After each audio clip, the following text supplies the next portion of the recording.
Welcome to chat with Suneer by powered by Trix perfumes. ഇതൊരു perfume related talk show ആണ്. ഇന്ന് നമ്മുടെ കൂടെയുള്ളത് മിസ്റ്റർ ജാസ്പർ ആണ്. So welcome mister Jasper to our show. Thank you Suneer ഭായ്. എനിക്കറിയേണ്ട ഊതിനെ കുറിച്ചാണ്. എന്താണ് ഊത്? ഊത് എന്നുള്ളത് അക്വലേറിയ എന്ന ഒരു വൃക്ഷമാണ്.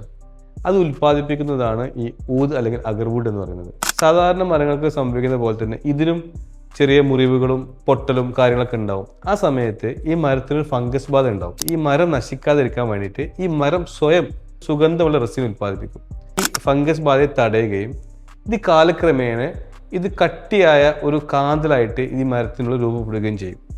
ഇതാണ് ശരിക്ക് ഊത് അല്ലെങ്കിൽ അഗർവുഡ് എന്നറിയപ്പെടുന്നത്. ഞാൻ ചില വീഡിയോസിലെ ഊതിൻ്റെ മരത്തിൻ്റെ ഉള്ളിൽ കമ്പി പഴുപ്പിച്ച് കയറ്റുക, പിന്നെ ചില സാധനങ്ങൾ ഇഞ്ചെക്ട് ചെയ്യണ കണ്ടിട്ടുണ്ട്. അതെന്തിനാണ്? ഞാൻ നേരത്തെ പറഞ്ഞല്ലോ, ഊത് നിർമ്മാണത്തിന് സ്വാഭാവികമായി നടക്കുന്ന പ്രക്രിയയാണ് ഈ ഫംഗസ് ബാധ വരുന്നതും അതിനെ തടയാൻ വേണ്ടിയിട്ട് റെസിൻ ഉൽപ്പാദിപ്പിക്കുന്നതും. ഇത് 100% വളരെ കുറഞ്ഞ ശതമാനം മാത്രമേ സംഭവിക്കുന്നുള്ളൂ.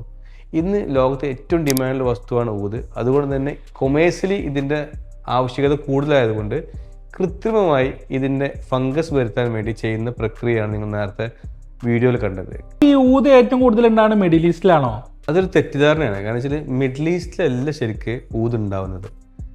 അത് പറയാൻ കാരണം ചില ആളുകളുടെ ധാരണ അറബ്സാണല്ലോ ഏറ്റവും കൂടുതൽ യൂസ് ചെയ്യുന്നത്. അപ്പോൾ മിഡിൽ ഈസ്റ്റിൽ നിന്നുള്ള ഒരു പ്രൊഡക്റ്റ് ആയിട്ടാണ് ഊതിനെ എല്ലാവരും കാണുന്നത്. ശരിക്കും ഊത് ഉണ്ടാവുന്നത് സൗത്ത് ഈസ്റ്റ് ഏഷ്യൻ കൺട്രീസിലാണ്.